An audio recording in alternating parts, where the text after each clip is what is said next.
শেখ হাসিনার খুশির অনেকগুলো কারণ আছে। অনেকগুলো কারণ আছে যে তিনি যে কাজগুলো করেছেন এই সময়টাতে, যেমন দেখেন আদানির সাথে বিদ্যুৎ চুক্তি হয়েছে। আমরা সবাই গালাগাল করেছি। এখন এই সরকার বলতে বাধ্য হচ্ছে যে না, ওটা সঠিক আছে। আমরা রিজার্ভ পুরো খেয়ে ফেলেছে। শেখ হাসিনা রিজার্ভ দিয়ে দেশ চলবে না, খুব খারাপ। এখন এই সরকারের লোকজন বলতেছে ইকোনমি যত খারাপ মনে করা হচ্ছিল তত খারাপ না। ইকোনমি ভালো আছে, রিজার্ভ ভালো আছে, সবকিছু ঠিকঠাক আছে, ঠিকঠাক রেখে গেছে।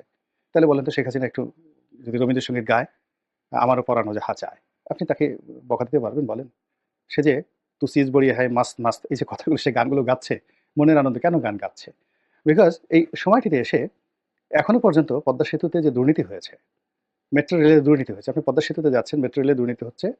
তারপরে রূপপুর পারমাণবিক কেন্দ্র থেকে মানে ১,১০,০০০ কোটি টাকার প্রকল্প থেকে শেখ হাসিনা তার পরিবার ৭০,০০০ কোটি টাকা চুরি করে নিয়ে গেছে। এই কথা তো আমরা বলেছি, কিন্তু কই? এগুলো প্রমাণ লাগবে না? এগুলো বিশ্বাস করতে হবে না? কিন্তু এগুলো তো আমরা এখন প্রমাণ দিতে পারছি না। বরং উল্টো পদ্মা সেতু দিয়ে যাচ্ছি, মেট্রো রেল চলছে, এক্সপ্রেসওয়েতে যখন প্রতিদিন লাখ লাখ মানুষ যাচ্ছে, গাড়ি যাচ্ছে। আপনি দেখেন তো কুড়িল বিশ্ব রোড থেকে শুরু করে এসে যখন আপনি মগবাজারে এসে এক্সপ্রেসওয়েতে নামেন গাড়িতে করে, আল্লাহর রাস্তে বলেন তো, খোদার কসম করে বলেন, আপনি কি তখন ডক্টর ইউনূসের কথা মনে করেন? বেগম খালেদা জিয়ার কথা মনে করেন? তারেক জিয়ার কথা মনে করেন? না শেখ হাসিনার কথা মনে করেন? একবার একটু চিন্তা করেন তো। আপনি যখন মেট্রো রেলে বসেন, মেট্রো রেলে বসে কি আপনি হিলারি ক্লিনটনের কথা চিন্তা করেন? বারাক ওবামার কথা চিন্তা করেন? বা ডক্টর ইউনূসের যে স্বাস্থ্য আ উপদেষ্টা নূরজাহান বেগম, অথবা তার যে ব্যক্তিগত সচিব আছেন, আ আরেক সুন্দরী মহিলা আছেন, ভদ্রমহিলা। তো উনার কথা কি আপনার মনে হয়? বা উনার প্রেস সচিবের কথা মনে হয়? নাকি শেখ হাসিনার কথা মনে হয়? আপনি একটু চিন্তা করেন অবস্থা। বা যখন সব জায়গাতে গিয়ে দেখে যে পুলিশ কাজ করছে না, তারপরে কোর্ট কাছারিগুলোতে যে যার মতো করে মারধর কাটাকাটি ইচ্ছা মতো করছে, তখন কি আপনার মনে হয় না যে না, এর চেয়ে একটা শক্ত শাসক থাকলে ভালো হতো? এইগুলোকে আসলে প্যাদানি দেওয়া দরকার, এগুলোর পদের উপর বাড়ি দেওয়া দরকার। কিছু লোক আমাদের সমাজে এমন বাড়াবাড়ি করছে এখন এই সমাজেতে এসে, আপনাকে মনে হচ্ছে না যে এদেরকে আসলে দুধ কলা দেওয়া উচিত না, এদেরকে আসলে পশ্চাৎদেশে বাড়ি দেওয়া উচিত? তো টেকনাফ থেকে তেঁতুলিয়া পর্যন্ত প্রতিদিন লক্ষ লক্ষ ঘটনা ঘটছে, যে ঘটনায় মানুষ শেখ হাসিনাকে স্মরণ করতে বাধ্য হচ্ছে। একেবারে দেখা গেল গ্রামের একেবারে সাধারণ একটা ছেলে এসে যে জুলুম অত্যাচার করতেছে, দোকান বন্ধ করে দিচ্ছে, আগুন ধরায় দিচ্ছে, শিক্ষককে পদত্যাগ করাচ্ছে, কলেজ স্কুল কলেজের লেখাপড়া সব শেষ, ড্যাম, সবকিছু মানে কি সে কিভাবে চলছে, পুরো রাস্তা দখল করে যেখানে সেখানে ব্লক হচ্ছে, যেখানে সেখানে অবরোধ হচ্ছে, ব্যাটারি মানে ব্যাটারি রিক্সা চালক তাদের ভয়ে মানে কি বলবো, মানে থরথর করে পুলিশের বড় বড় কর্তারা কাঁপছে। গার্মেন্টসের কর্মীরা রাস্তায় নেমে তারা পুলিশ আর্মির একজন ব্রিগেডিয়ারের গাড়ি পুড়িয়ে দিচ্ছে। তো এই যে ঘটনাগুলো, এগুলো দেখার সাথে সাথে প্রতি মুহূর্তে আপনার কার কথা মনে হচ্ছে? আপনার কি ডক্টর মোহাম্মদ ইউনূসের কথা মনে হচ্ছে? আসিফ নজরুলের কথা মনে হচ্ছে? নাহিদের কথা, সার্জিসের কথা মনে হচ্ছে? নাকি শেখ হাসিনার কথা মনে হচ্ছে? আর এটা আপনার এই যে মনের যে কথাগুলো, এটা যদি শেখ হাসিনা টের পেয়ে যায় যে তাকে কেউ স্মরণ করছে, সে কি খুশিতে একটু লাফ পাবে না? পিয়ার কিয়া তো ডরনা কিয়া।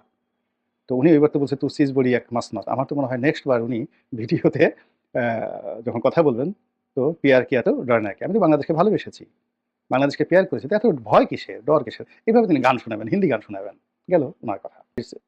ওই যে গুলশানে দেখলাম ১৮-১৯ বছরের একটা মেয়ে মদ্যপ অবস্থায় সে রাস্তায় দাঁড়িয়ে দাঁড়িয়ে যে অশ্লীল অশ্রাব্য ভাষায় গালাগাল করছে এবং নিজের যৌনতা, নিজের যে ক্রেজিনেস, সেক্সুয়াল পারভার্সন, এটা নিয়ে রাস্তার ছেলেদেরকে যেভাবে গালাগাল করছে, এই দৃশ্য কিন্তু আওয়ামী লীগ জমানাতে ছিল না। একটা সিঙ্গেল ছিল না।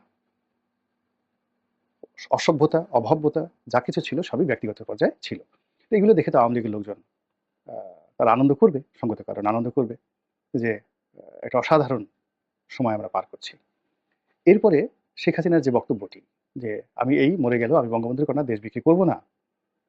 তো দেশ বিক্রি করব না, আমি ভারতের সাথে যা কিছু করেছি বাংলাদেশের সাথে করেছি। এখন এগুলো তো একটা একটা করে প্রকাশিত হচ্ছে। ভারতের সাথে যে চুক্তি, ট্রানজিট চুক্তি।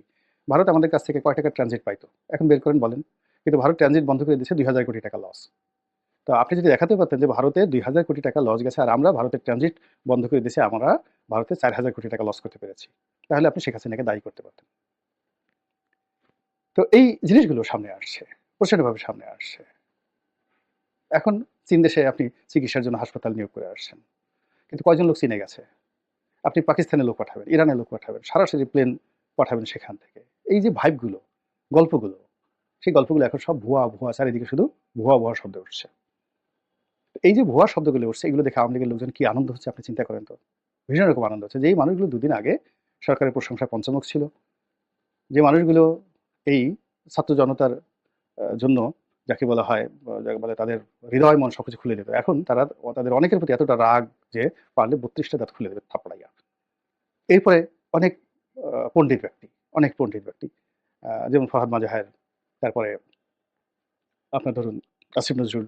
এখন এই সমস্ত মানুষের যে একটা ভাইব ছিল সারা বাংলাদেশে জুলাই আগস্টের আগে পরে, এখন কোন অবস্থাতে আছে? আপনি গিয়ে দেখেন তো তাদের প্রাইভেট সেফটি অ্যান্ড সিকিউরিটি কি আগের মতো আছে? তো সব মিলিয়ে এই যে একটা অবস্থা তৈরি হয়েছে, সেই অবস্থার কারণে দাঁত বের করে কিলবিল করে আওয়ামী লীগের লোকজন হাসার সুযোগ পেয়েছে। আর আরো অনেক মানুষের মতো আমরা যারা এই সামাজিক মাধ্যম ব্যবহার করে, গণমাধ্যমে লিখে জনমত তৈরি করেছিলাম শেখ হাসিনার বিরুদ্ধে, আর এদেরকে আমরা আবাবিল পাখি হিসেবে গ্রহণ করেছিলাম। বুঝতে পারছেন আমাদের অবস্থা কতটা নাজুক অবস্থায় পৌঁছে গেছে।